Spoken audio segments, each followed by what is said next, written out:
Final বসকে টিজ করতেছে এনজেপিডব্লিউ এবং ডাব্লিউডব্লিউর পার্টনারশিপের বিষয়। আর এটা নিয়ে অনেক কোশ্চেন আছে ফ্যানদের মধ্যে, কারণ রক কিন্তু রিসেন্টলি এটা নিয়ে টিজ করেছে। রক তার ইনস্টাগ্রামে একটা রিল পোস্ট করে এবং এখানে আপনারা দেখতে পাচ্ছেন রকের টি শার্ট, আর অবশ্যই রক এটার জন্যই এটা দিয়েছে এবং তার টি শার্টে কি লেখা নিউ জাপান প্রো রেসলিং। আর রকের কিন্তু সেন্স হয় না এটাকে পড়ার, শুধু আপনারা জানেন রক একটা বিজনেসম্যান, সে যদি কোনো কিছু করে সেটা বিজনেসের জন্যই করে। তো রক যেটা পড়েছে নিউ জাপান প্রো রেসলিং এর টি শার্ট, সেখানে অবশ্যই কোনো মানে আছে।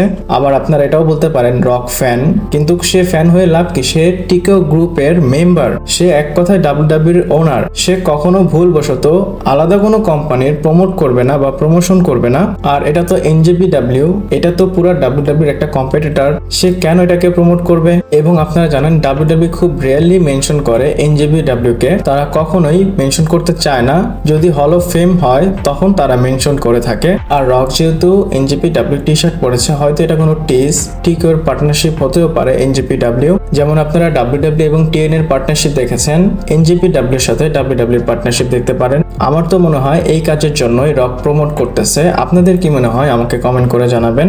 আর আজকে অনেক আপডেট দেবো, চলুন শুরু করা যাক। Hello viewers, welcome to Rachel Bangla BD. সবার প্রথম ডাব্লিউডব্লিউ ক্লাস ইন প্যারিসের বিষয় বলবো।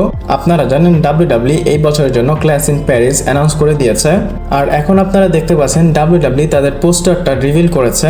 এবং আপনাদের এটাও বলে দিই, ক্লাস ইন প্যারিস কিন্তু ফ্রান্সে হবে আগস্টের 31 তারিখে। এবং যদি আপনারা পোস্টার দেখেন, সবার আগে প্যান্টাকে দেখা যাচ্ছে, বাট যেটা মেইন ফিগার সেটা কিন্তু কোডি রোডস। আর এটা কেন বললাম, কারণ সবচেয়ে বড় রেন্ডার কিন্তু কোডি রোডসেরটাই এবং সে সবার উপরে আছে। বাট এখানে সবার আগে আছে Penta, Rey Mysterio, Jey Uso, Rhea Ripley, Charlotte Flair, then CM Punk, Seth Rollins, Bianca Belair, Jacob Fatu, then John Cena, তার উপরে গুন্থার এবং সবার উপরে আছে কোডি রোডস। আমার মনে হয় প্যারিসের যে টাওয়ার সেটাই ডাব্লিউডব্লিউ ডিজাইনে নিয়ে আসার চেষ্টা করেছে, উপর থেকে আস্তে আস্তে নিচে সবাইকে ছড়িয়ে দিয়েছে। আর নোটিস করার বিষয় কিন্তু এখানে রোমান রেন্সকে অ্যাডভার্টাইজ করা হয়নি। আর এটাও শিওর রোমান রেন্স এই ইভেন্টটাকে মিস করবে। আর জন সিনা যেহেতু আসবে, সেটা তো আমাদের জন্যই ভালো, রোমান রেন্সকে দিয়ে আমরা কি করব। আর আপাতত ক্লাস ইন প্যারিসের পোস্টারটা এমনই ছিল। আপনাদের পোস্টার ভালো লেগেছে কিনা আমাকে কমেন্ট করে জানাবেন। এরপর কথা বলবো রেসলম্যানিয়া 6 গ্রেটেস্ট ম্যাচের বিষয়। আর এই 6 নম্বর ম্যাচটা হচ্ছে কোডি রোডস ভার্সেস রোমান রেন্সের যে আন্ডারস্পিডেড চ্যাম্পিয়নশিপ ম্যাচ হয়েছিল রেসলম্যানিয়া 40-তে, সেটাকে লিস্ট করা হয়েছে।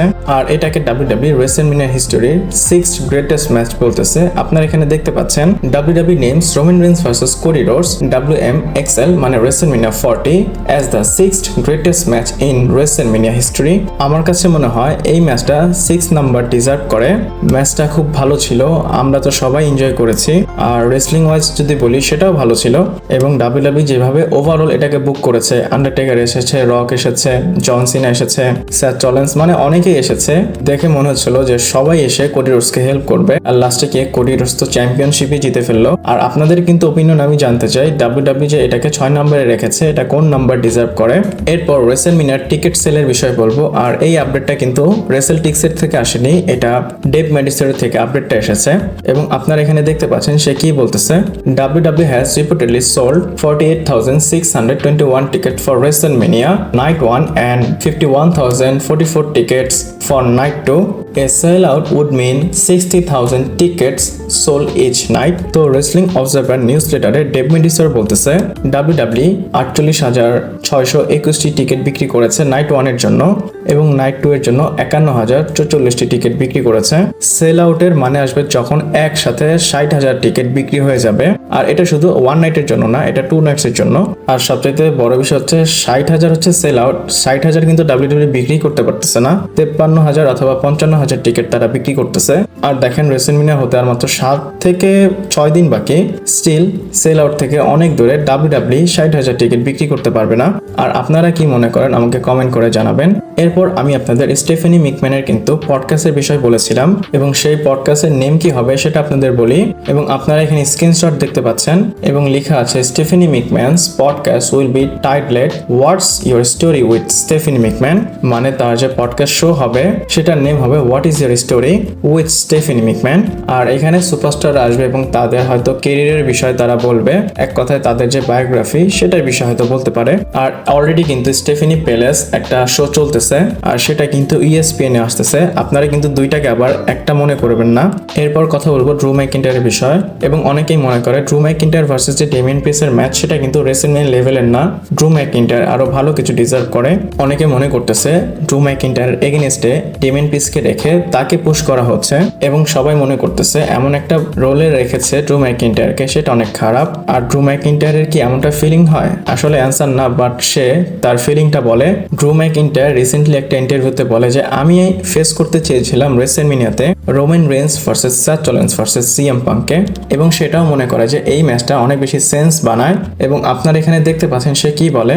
গেটিং ওভার পডকাস্টের সময় ড্রু ম্যাকইন্টায়ার বলে, মানে ড্রু ম্যাকইন্টায়ার সে it would have been logical for him to be added to the CM Punk versus Seth Rollins versus Roman Reigns Night 1 main event at WrestleMania, and he has questioned why he talked about Roman for 3 months and it did not really go anywhere. However, he has aired there a year-long story with Damian Priest that it's would be told. Drew McIntyre নিজেই বলে যে আমি এইটা deserve করতাম যেখানে CM Punk, Seth Rollins, Roman Reigns ছিল সেই ম্যাচে। এটা ফেটার ফল হয়ে ম্যাচ হওয়া উচিত ছিল। আপনারা জানেন ড্রু ম্যাকইন্টায়ারের সাথে CM পাঙ্কের ভালো একটা ফিউড ছিল। তারপর সে ব্লাড লাইনের সাথে রিমেন্স নিতে চেয়েছিল এবং ব্লাড লাইনকে সে ভেঙে ফেলতেও চেয়েছিল, বাট এন্ডে গিয়ে কি হয়, সে হুট করে আলাদা হয়ে যায় কোনো মানেই ছাড়া। আর WWE কিন্তু তাকে আবার সেখানে বুকিংই করেনি।